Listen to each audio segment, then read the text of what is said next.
रामनवमी पर्व संपन्न हुआ। देश में कहीं गुड़ी पड़वा, कहीं युगादि, चेती चंद और वर्ष प्रतिपदा अलग अलग नामों से ख्याति नाम है, मनाया जाता है। हमारी मान्यताओं के अनुसार ये सृष्टि का प्रारंभ का पहला दिन है। भगवान के राम के राज्याभिषेक का दिन है। महर्षि दयानंद की स्थापना का दिन है। चैत्र नवरात्र का पहला दिन ऐसा दिन है, कोई भी अच्छा कार्य घर में बिना किसी मुहूर्त के कराया जा सकता है। घरों में कलश स्थापना होती है, भगवती का पूजन होता है और नवमी के दिन इस साल 6 अप्रैल को थी, भगवान का जन्मदिन मनाया जाता है। ये सभी कार्यक्रम यहाँ संपन्न हुए। भगवान राम से जुड़े एक मंत्र की 1 लाख आहुतियाँ दी गई। वाल्मीकि रामायण और रामचरितमानस के नवान्न पारायण संपन्न हुए। सायंकाल भगवान को बधाइयाँ सुनाई गईं। अंगद टीला के प्रांगण में राम कथा का आयोजन हुआ। हमारी अपेक्षा से भी अधिक समाज ने उस कथा का आनंद लिया। इस प्रकार रामनवमी के कार्यक्रम संपन्न हुए।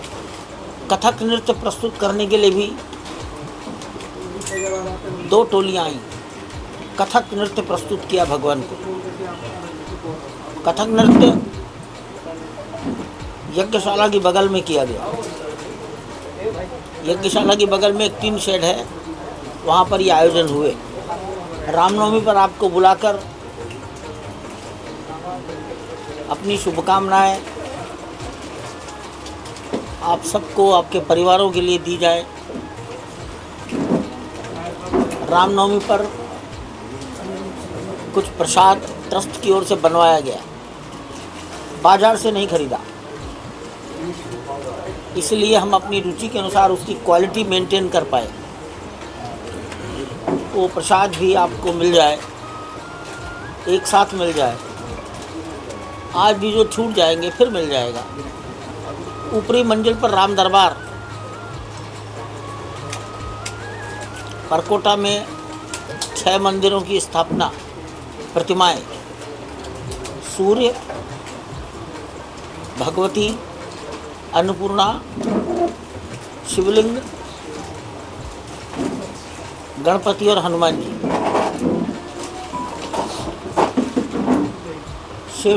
शेषावतार मंदिर में लक्ष्मण जी की स्थापना। सप्त मंडप में महर्षि वाल्मीकि, वशिष्ठ, विश्वामित्र और अगस्त्य, निषाद राज, शबरी और अहिल्या, इनकी स्थापना। इसका समय आ गया है।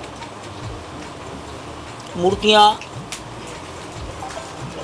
लगभग बन चुकी हैं।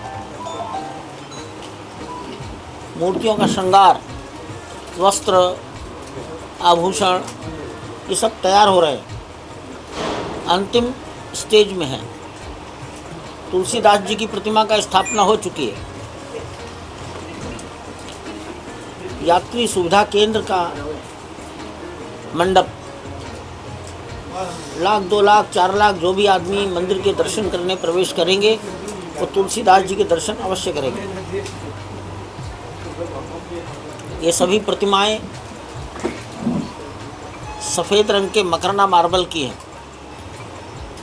हमारा विचार है कि 15 अप्रैल के पश्चात इन मूर्तियों को अपने निर्माण स्थल जयपुर से अयोध्या लाना प्रारंभ कर दें। जैसे जैसे अयोध्या आती रहें, तत्काल उनको अपने निर्धारित स्थान पर रख दें। प्रतिमाएं पत्थर की हैं, बड़ी हैं, भारी हैं, इसलिए मशीन वर्क चाहिए, सावधानता रखनी पड़ेगी। लगभग 18 प्रतिमाएं रखनी होंगी।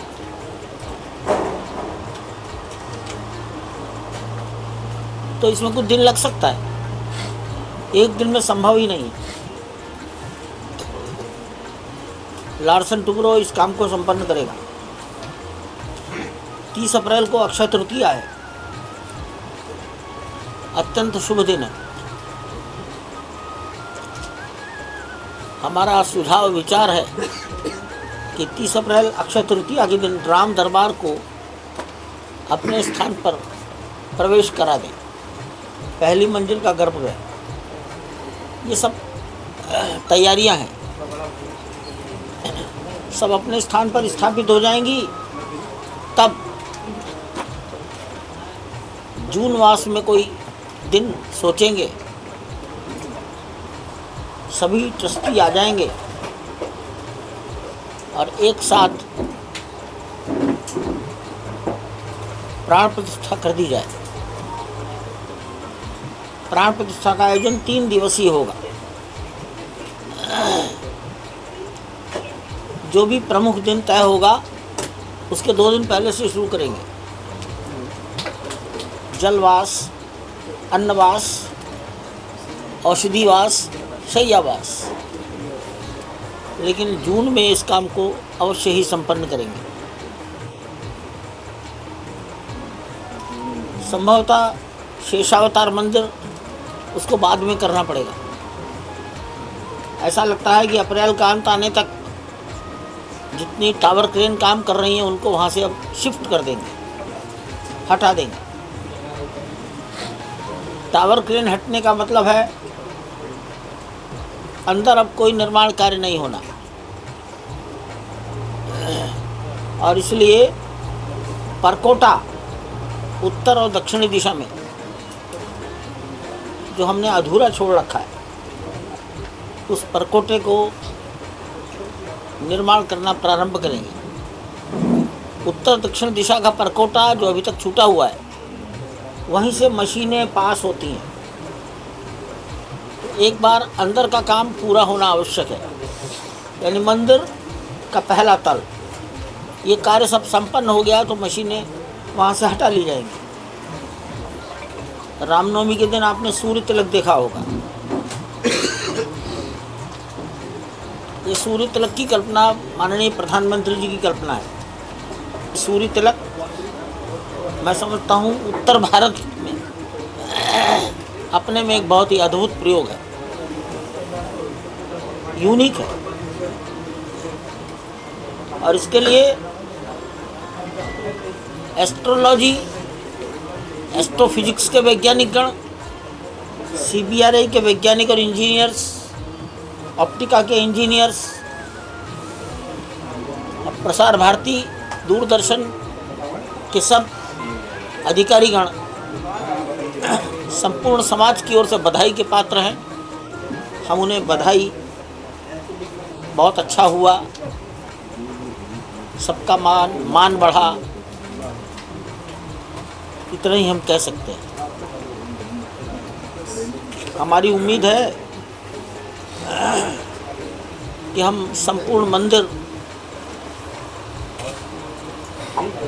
अक्टूबर 2025 तक पूरा कर लेंगे। लेकिन इतना बड़ा काम है, मैं 2-4 महीने और भी लग गए तो उसको मैं रोलिंग पीरियड कहता हूँ। हम घर बनाते हैं, उसमें भी कई बार हमारी इच्छाएं पूरी नहीं होती, कुछ ना कुछ खिंच जाता है, तो 2-4 महीने का रोलिंग पीरियड मानता हूँ।